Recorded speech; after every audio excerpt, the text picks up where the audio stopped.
الذي خلقني فهو يهدين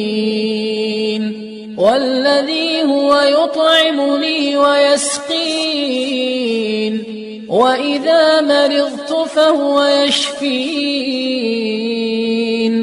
والذي يميتني ثم يحيين والذي أطمع أن يغفر لي خطيئتي يوم الدين رب هب لي حكما وألحقني بالصالحين واجعل لي لسان صدق في الآخرين واجعلني من